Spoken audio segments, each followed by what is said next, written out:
예, 드디어 이제 7장 마지막 절까지 오늘 말씀을 이렇게 봤습니다. 그래 보니까 예수님이 누구든지 목마른 나에게로 오라 하니까 사람들이 정말 그리스도구나, 메시아구나 하면서 마음이 동요하는 사람이 있는 반면에 또 한 부류는 어떻게 그리스도가 갈릴리에서 나겠느냐, 말이 안 된다. 성경을 찾아봐라.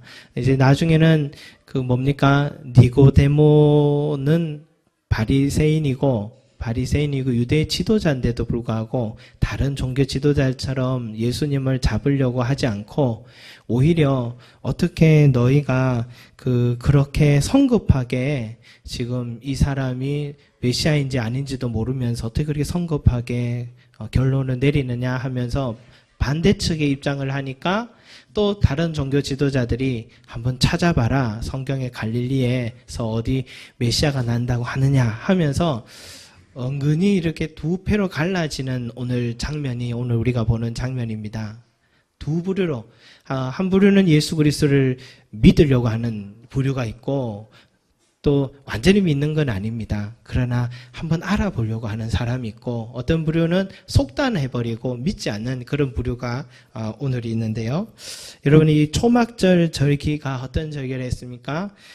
물론 초막을 짓고 또 일주일 동안 생활을 하면서 하나님이 우리의 삶을 이렇게 고난 가운데서도 함께 하시고 지켜주셨음을 감사하는 그런 것이 초막절 절기의 의미입니다. 그리고 또 앞으로 올 우기에 맞이해서 그 실로암 물에서 제사장들이 매일 아침마다 물을 떠와 번제단에 물을 붓고 제사를 지내면서 하나님께 앞으로의 우기 기간에 비를 풍성하게 내려주셔서 우리 풍성한 곡식들을 거둘 수 있게 해달라는 또한 기도하는 마음으로 드리는 것이 초막절 절기다 했죠. 그러니까 물은 그들에게 뭡니까? 생명을 뜻한다라는 것입니다. 물은 생명을 뜻하는 그런 의미가 있습니다. 그래서 이런 제사법 그리고 이런 율법의 행위 종교 지도자들은 이걸 자기들이 관할하면서 자신들이 이 인간들과 하나님 사이에서 중요한 다리 역할을 한다는 자부심, 그런 어깨에 힘을 주고 그렇게 살았던 것 같아요. 그러니까 이런 우리만의 독보적인 일이다 생각하고 있다가 갑자기 광장 중앙에 누가 일어서더니 뭐라 합니까? 누구든지 목마르거든 내게로 와서 마셔라. 나를 믿는 자는 성경의 이름과 같이 그 배에서 생수의 강이 흘러나오리라. 큰 소리로요. 난데없이 한 사람이 일어서서 큰 소리로 이 말을 외쳐버리는 거예요. 이 말은 이런 뜻이죠. 더 이상 너희들이 드리는 그 제사와 율법의 그 행위가 너희의 생명을 연장시켜 주는 게 아니라 그게 너희에게 물을 주는 것이 아니라 나에게 나와서 나를 믿는 자만이 영원한 생수를 마실 수 있다. 영원한 생명을 얻을 수 있다라고 예수님이 큰 소리를 외쳐버린 겁니다. 이건 정말 심각한 말입니다. 혁명적인 선포를 지금 한 겁니다. 이걸 듣는 사람들은 가슴이 뛰는 거예요. 나는 이렇게 살아가는 게 전부인 줄 알았는데 하나님 앞에 하나님 은혜를 받는 방법에 은혜의 시작에는 전혀 새로운 길이 있네. 전혀 새로운 길이 있네. 저 예수께 내가 나아가기만 하면 내가 은혜를 받는다고 완전히 패러다임의 전환이 여기에서 일어나는 것입니다. 만약 저 예수가 선포한 말씀이 사실이면 더 이상 성전세를 안 내도 돼요. 성전세를 꼭 안 내도 돼요. 또 죄의식에 사로잡혀 살 필요가 없어요. 해마다 소 잡고 양 잡고 염소 잡고 비둘기 잡고 이럴 필요가 없는 거예요, 여러분. 그리고 제사를 더 이상 지내지 않아도 되고 그리고 하나님의 뜻과 전혀 관계없는 율법이 너무너무 많았거든요. 거기에 얽매여 가지고 삶의 사슬에 묶여서 살아가는 이런 삶을 더 이상 살지 않아도 된다. 이제는 예수를 믿기만 하면 주님 앞에 나가기만 하면 예수님을 나의 구주로 모시기만 하면 내 삶의 생수가 샘솟듯이 계속 부어주시는 그런 은혜를 그런 길이 있다 라는 것을 깨닫고 이 혁명적인 선포에 사람들의 마음이 흔들리기 시작하는 것입니다. 그래서 사람들이 40절, 41절에 뭐라 합니까? 이 사람이 참으로 그 선지자라. 이 사람이 참으로 그리스도라. 46절에도 뭐라 합니까? 예수를 잡으러 온 사람들조차도 뭐라고 고백하냐면 그 말씀을 듣고 그 사람이 말하는 것처럼 말한 사람은 이때까지 없었습니다. 이런 말을 들어본 적이 없습니다. 이런 생명의 말을 들어본 적이 없습니다. 잡으러 왔다가 은혜 받아가지고 변화받는 그런 모습을 지금 얘기를 하고 있는 거예요, 여러분. 그러니까 예수님이 지금 초막절에 예루살렘 수많은 사람들이 있는데 뭐 어째 보면 테러를 하신 겁니다. 진리의 폭탄을 터뜨려 버린 겁니다. 폭탄을 터뜨려서 사람들이 예루살렘이 뒤흔들려 버린 것이죠. 여러분, 예수님이요, 우리에게 주신 이 진리, 이것은 매우 단순한데도 그 파급 효과는 대단합니다. 저와 여러분들이 예수를 믿고부터 받게 된 이 은혜들의 시작은 여러분들 우리가 알고 있는 것보다 더 큽니다. 우리가 지금 느끼고 있는 것보다 더 큰 것들입니다. 솔직히 여러분, 예수를 믿기 전과 지금 예수 믿던 이후의 삶이 어떻습니까? 예수님을 믿기 전에는요, 얼마나 우리가 어릴 때부터 이 나라에서 배웠던 미신들이 얼마나 많습니까? 미신들이 참 많잖아요. 빨간색으로 이름을 쓰면 죽는다 해가지고 절대로 빨간색으로 이름 안 쓰려고 이 볼펜이 빨간색밖에 없는데도 참고 이렇게 어려워하는 미신이 내 안에 있어요. 별일 아닌데 그냥 이름 적으면 되는데 빨간색 이름 쓰면 죽는다 그러고. 또 뭡니까? 엘리베이터에 숫자 4층은 또 쓰기 싫어서 F라고 써놓고 숫자 4를 쓰지 않으려고 하고. 이게 다 미신이잖아요. 그리고 사랑하는 사람에게는 절대로 신발을 선물하지 않는다. 신발 신고 도망간다고 신발 신지 않는다잖아요. 돼지 꿈꾸면 어떻게 된다고요? 복권 사라고. 또 꽉 나올 또 복권에 또 돈 쓰고 있고 그럽니다. 이사할 때는 손 없는 날에 이사해야 된다 해서 손 없는 날에는요 20만 원 더 내야 돼요. 이사 비용 더 내야 돼요. 얼마나 손해입니까? 또 다리 떨면 복 나간다 그래가지고 다리도 못 떨게 하고 그 다리 좀 떨면 어때가지고 그죠? 다리 좀 아이들은 다리 떨어야 되지 않습니까? 뛰어야 달래 애가 앉아 있으니까 다리가 얼마나 떨리겠습니까? 그리고 또 밤에 휘바람 불면은 귀신 온다 그래가지고 밤에 그 낭만적인 시간도 못 갖게 하고 방문 닫고 선풍기 틀면 죽는다고 하고 그래가지고 우리 다 미신입니다. 방문 닫고 선풍기 써도 괜찮은데 괜히 위험하다 그래서 또 닫고 선풍기 문 열고 선풍기 틀죠. 덕수궁 돌담길 걸으면 헤어진다. 그래서 연인들이 덕수궁 돌담길 또 못 걷게 하고 나비나 나방 만지고 눈 비비면 실명한다 그래서 또 눈도 못 비비게 하고 또 그 맛있는 치킨 먹을 때 남편이나 남자친구가 닭날개 먹으면 바람 핀다고 닭날개 못 먹게 하고 제일 맛있는 부분을 못 먹게 하는 거죠. 아기 위로 뛰어넘으면 아기 키가 못 큰다 하고 우리 생활에요. 여러분 몇 가지만 제가 소개했지만 정말 근거 없는 미신들이 많습니다.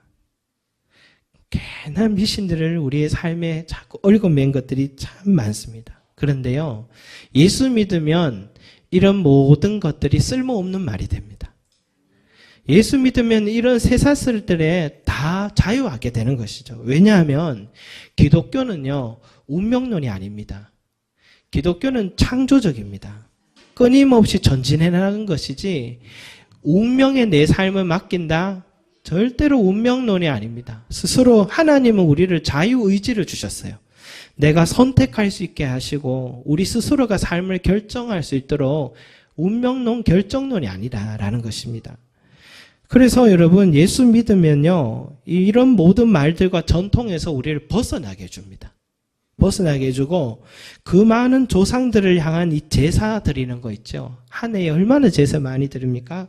저 제사들을 다 정리하게 합니다. 정리하고 예수 믿지 않을 때는 사람들이 이런 미신에 빠져서요. 사실은 더 종교적인 삶을 살았습니다. 예수 믿기 전에는 오히려 그 사람이 자기 자신을 믿는다 하는 사람들이 오히려 더 종교적인 삶을 살고 있었는데 예수를 믿으면 더 합리적이고 더 이성적이고 뭡니까? 더 상식적인 삶을 살게 됩니다. 이것이 예수가 우리에게 주시는 자유입니다. 예수의 이름이 우리에게 주는 자유입니다. 이제는 더 이상 점쟁이 집에 갈 필요가 없어요. 더 이상 부적을 붙일 필요가 없습니다. 얼마나 그 쓸데없는 돈을 쓰는 것입니까?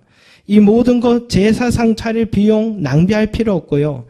예수를 믿게 되면 우리 삶에 필요 없는 군더더기들을 싹 제거시켜 줍니다. 다 제거시켜 주고 자유하게 해주고 더 본질을 향해서 삶을 의미 있게 살아갈 수 있도록 우리를 붙들어 주시니까 그래서 예수 믿는 것이 우리에게 참 유익이다라는 것을 보게 되는 거예요. 그래서 여러분 이 철학자들 중에 실존 철학자들이라고 우리 이름도 들어봤죠. 키에르케고르나 이런 사람들이 뭐라고 하냐면 우리의 인간의 마음속 깊은 곳에는 뭐가 있냐면 불안이라는 게 있답니다. 불안. 여러분 예수를 온전히 믿기 시작하면서부터 변하는 게 뭐냐면 얼굴인데 사람들의 얼굴이 변해요. 얼굴이 정말 밝아지십니다. 우리 서로 한번 얼굴 한번 보십시오. 밝은지 안 밝은지 보세요. 밝지 않나요? 되게 되게 얼굴이 밝아지세요. 예수를 믿기 전과 믿음에 저도 우리 여러분들이 신앙생활 하고부터 얼굴을 보면 분명히 밝아지셨거든요. 진짜 밝아지셨어요. 그런데 여러분 왜 그러냐?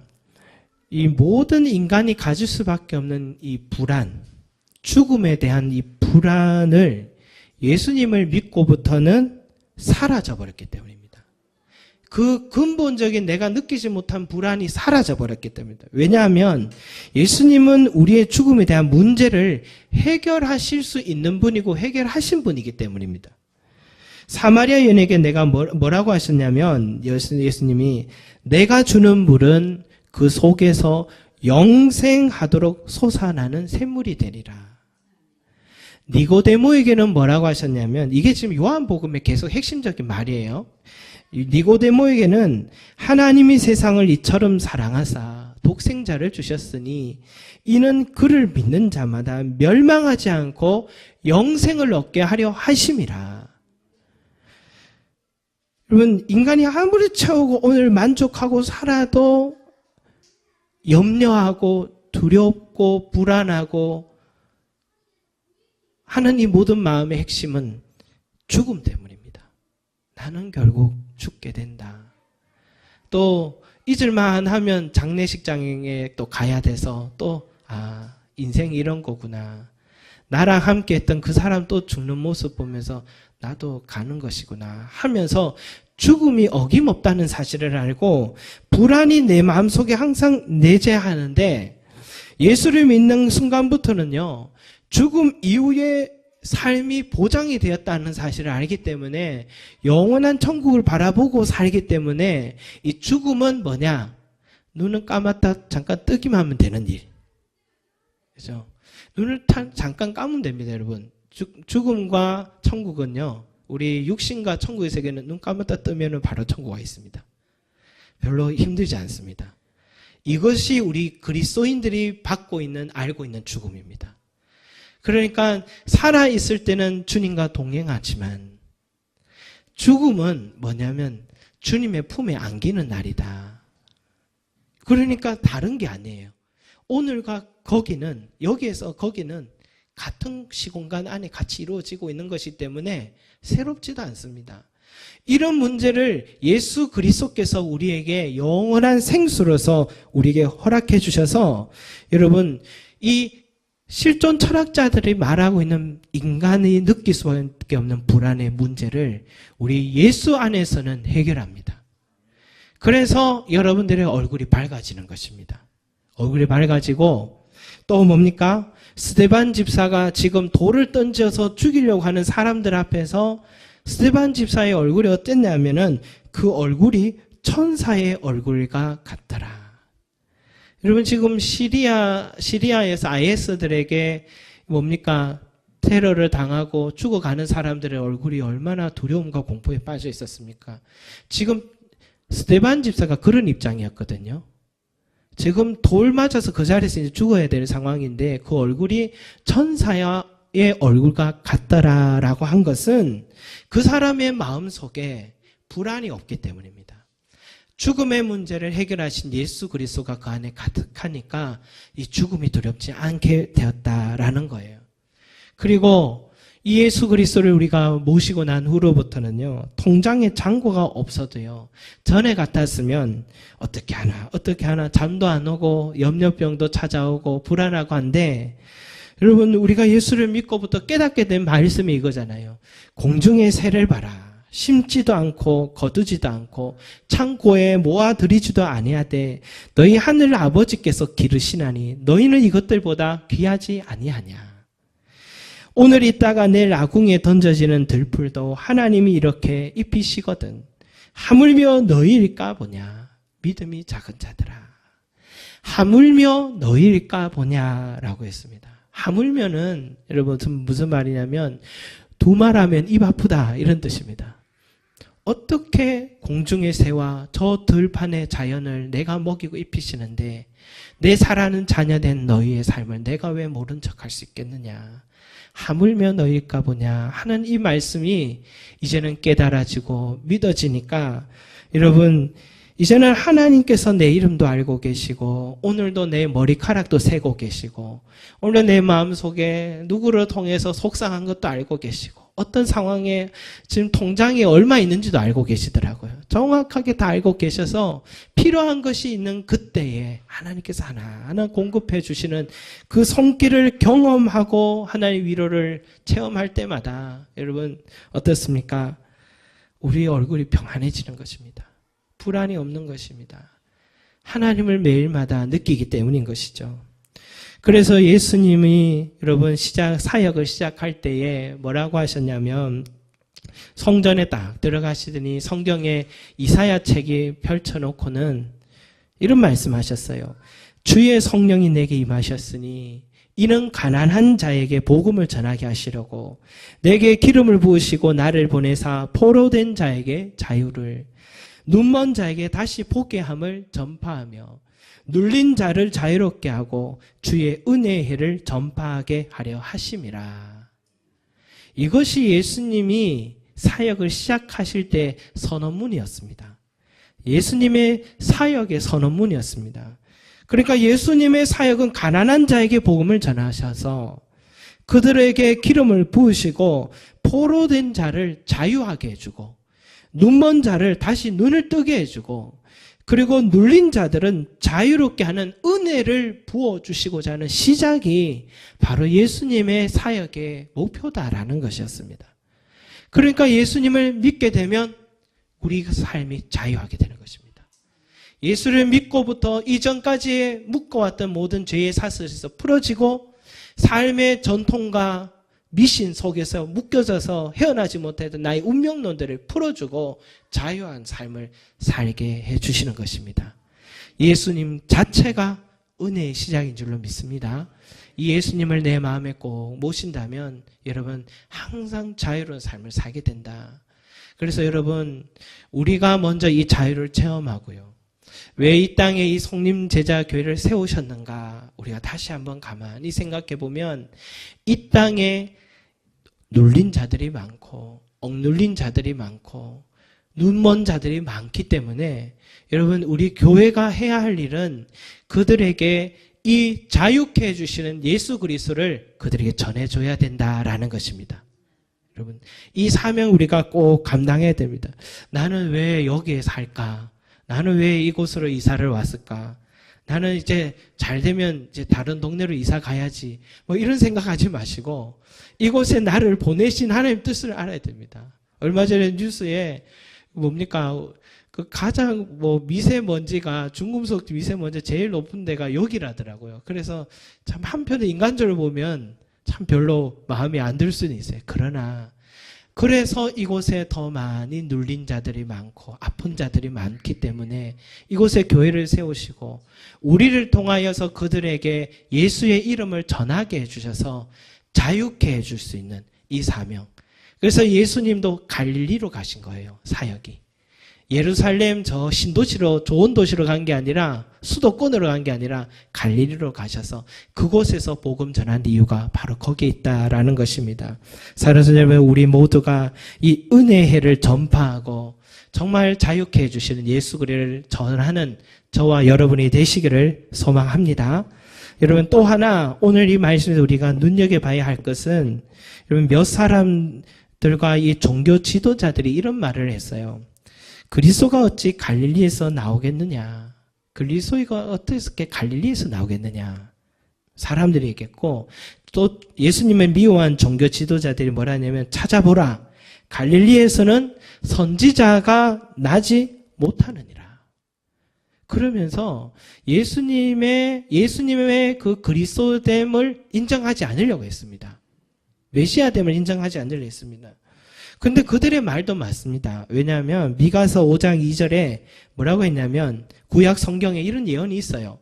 베들레헴 에브라다야, 너는 유다 족속 중에 작을지라도 이스라엘을 다스릴 자가 내게로 나올 것이라.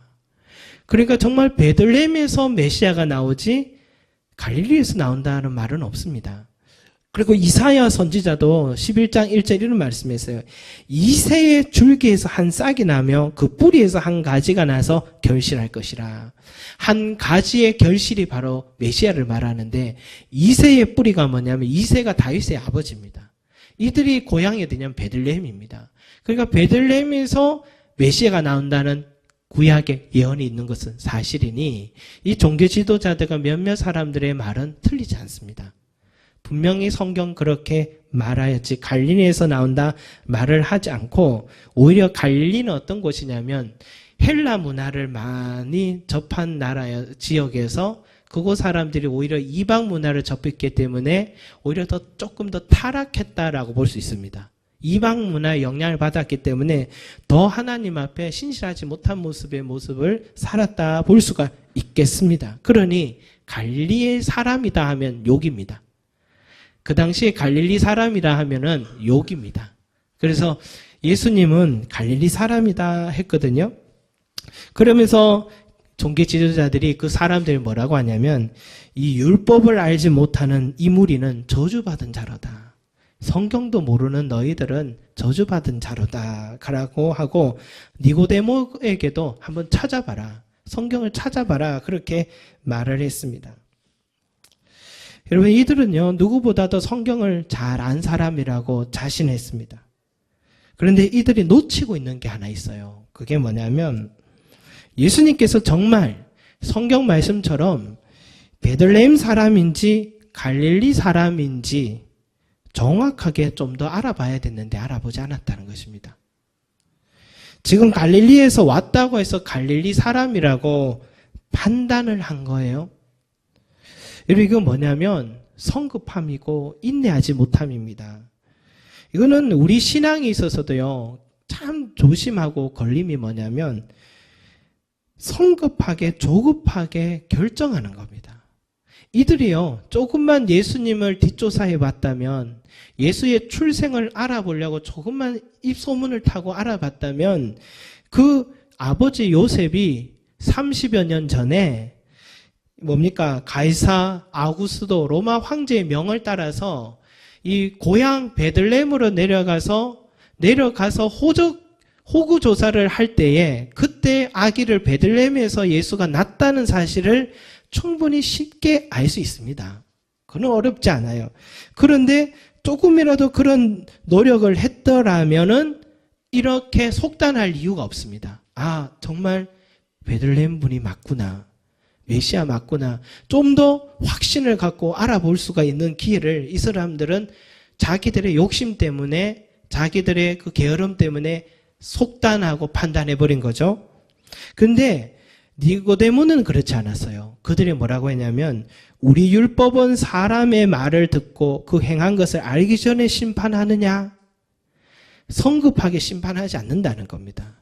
정말 성경의 정신은 너희들처럼 그렇게 빨리 결정하고 그러지 않고 정말 하나님 뜻이 어디 있는지 더 알아본다, 이 말이거든요. 니고데모는 속단하는 걸 원치 않았고 다른 종교 지도자들은 너무 속단해버렸고 속단함으로 인해서 예수를 못 만난 것입니다. 니고데모는 속단하지 않고 정말 그러한가 밤에도 찾아가 묻고 기다려보고 알아보고 하면서 나중에는 니고데모가 뭘 했냐면 예수님이 십자가에서 매달리셨을 때 그 무덤에 안치할 때에 니고데모가 유대 지도자로서 직접 사리마대 아리마대죠. 제가 옛날에 사리마대를 말한 적이 있습니다. 아리마대 요셉이랑 이 니고데모 이 두 사람이 힘을 합쳐서 그래서 예수님을 이 안치를 해준 그런 역할을 할 만큼 유대 종교 지도자에게를 포기한 거죠. 예수를 만난 것입니다, 이 사람이. 그러니까 엄청난 결단을 하게 된 것인데, 여러분, 이 신앙에 있어서 정말 걸림이 뭐냐면, 인내하지 못하고 속단함으로 인해서, 여러분, 우리가 살아갈 때도 관계들이 깨지고, 누려야 할 은혜들을 스스로 던지는 그런 일들이 많잖아요. 서로 좀 더 믿어줬으면, 조금 더 기다려줬으면, 그 사람이 그런 의도가 아닌데, 스스로 내가 너무 빨리 속단하거나 너무 스스로 빨리 속단해서 깨져버린 관계들이 참 많고 더 좋은 걸 얻을 수 있는데 이 얄팍한 지식으로 상대를 판단하고 결정할 때가 얼마나 많았습니까? 그러면서 내 생각을 고집하다 빈손으로 살아가는 경우들이 얼마나 많습니까? 마찬가지로 신앙생활도 그와 같다라는 것이죠. 한번 여러분 우리가 예수님을 한번 믿기로 한다면 좀 더 알아봐야 합니다. 정말 예수님의 뜻이 무엇인지, 예수님이 어떤 분인지 자꾸만 더 알아가고 기독교가 이렇다라고 말해야겠죠. 예수님이 이런 분이라고 말해야겠죠. 계속 여러분, 그런데 아직도 인내하지 못하고 조금 더 기다려주지 못하고 속단해버린다면 여러분, 주님을 온전히 만나지 못한다라는 것입니다. 그러니까 우리의 믿음을 크게 가졌으면 좋겠습니다. 크게 가졌으면 좋겠습니다. 하나님을 믿기로 했다면 정말 하나님만 나를 도울 수 있는 분으로 모시길 바랍니다. 그렇게 대하시길 바랍니다. 하나님을 내 일생에 여러분 2등이나 3등으로 놓지 마십시오. 하나님을 믿기로 결심했다면 내 인생에서 1등으로 모시기 바랍니다. 그러면 하나님도 그 믿음 보시고 세상이 줄 수 없는 은혜를 그 사람에게 주시는 겁니다. 여러분, 이런 온전한 믿음, 인내하면서 기다릴 줄 아는 믿음, 바로 이런 사람들이 하나님을 만나지 그 몇몇 사람들과 종교 지도자들처럼 빨리 속단해버리는 사람들은 결국 하나님을 만나지 못하는 것입니다. 사랑하는 여러분, 예수님 꼭 만나시 바랍니다. 하나님을 꼭 만나시 바랍니다. 저는 조지 뮬러 목사님의 일기 중에 이런 내용이 있더라고요. 가장 중요한 핵심은 응답이 올 때까지 결코 포기하지 않는 것이다. 나는 한 사람의 구원을 위해 63년 8개월을 기도해 오고 있다. 그는 아직 구원받지 못했지만 구원받게 될 것이다. 그것이 어떻게 다른 방법으로 될 수 있단 말인가? 나는 아직도 기도하고 있다. 이런 한 사람 친구를 위해서 63년 8개월을 기도했다면 대단하지 않습니까? 조지 뮬러 목사님이 5만 번 응답 받았다고 하니까 매일 응답 몇 개씩 받은 것은 맞는데 응답받지 않은 것도 있습니다. 그럼에도 그는 포기하지 않았습니다. 끝까지 인내하고 몇 번 해보다가 안 되니까 포기하고 그런 기도 하나님 원하지 않으시고 끝까지 포기하지 않고 기도하고 하나님만 바라봤더니요. 그 마지막 그 친구가 언제 예수님을 믿었냐면 조지 뮬러 목사님이 관뚜껑에 덮여서 이제 땅에 묻힐 때 그 장례식장에 왔을 때 예수를 믿었어요. 그 장례식장에 이 기도문을 이 일기를 누가 이렇게 했던가 봐요. 어느 목사님이. 그래서 그걸 듣고 결국 그 자리에서 그 친구가 예수를 믿기로 결심을 했던 것입니다. 63년 8개월 만에 그 친구가 예수를 믿었다라는 것입니다. 여러분, 우리의 그 기도도 인내를 요구할 때가 참 있습니다. 그럼에도 결코 포기하지 않고 하나님을 바라보는 이 뮬러 목사님처럼 우리도요, 큰 믿음 가지시 바랍니다. 예. 지금 오늘 당장 어떡하지? 지금 빨리 입금을 해야 되는데 지금 이 밀려오는 이 압박을 어떡하지? 그때까지도 기도하시 바랍니다. 예. 뮬러 목사님도 어떻게 했습니까? 밥그릇이 이제 아이들 앞에 다 쫙 깔려서 먹을 것은 없고 밥그릇만 깔려 있는 그 순간에도 선생님들이 목사님에게 목사님 어떡하죠? 먹을 게 없는데 그래도 밥그릇이라도 갖다 놓으세요. 제가 기도를 하겠습니다. 그때까지도 끝까지 뮬러 목사님의 마음속에는 하나님을 향한 믿음과 신뢰를 놓지 않았습니다.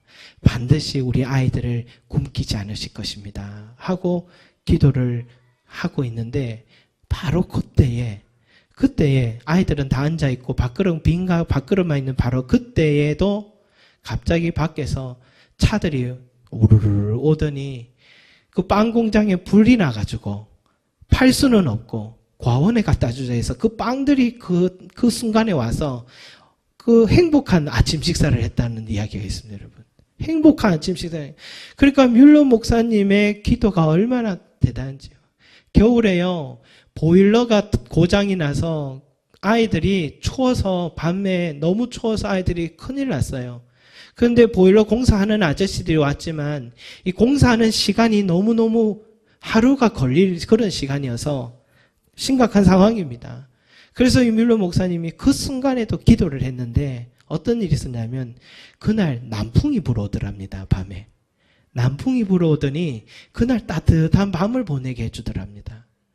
그러니까 완전 긴급한 그 상황까지도 이 사람은 인내하고 흔들리지 않고 하나님 앞에 속단하지 않고 하나님을 믿어드리고 인내하고 나가니까 하나님은 그 믿음 보시고 은혜를 시작하신 것을 보게 됩니다.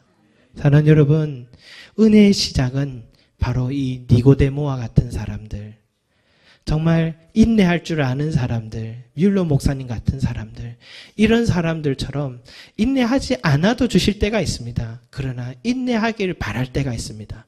그럴 때는 하나님 더 큰 것 주시려고 우리를 계속 믿음을 지켜보고 계시는 거니까요.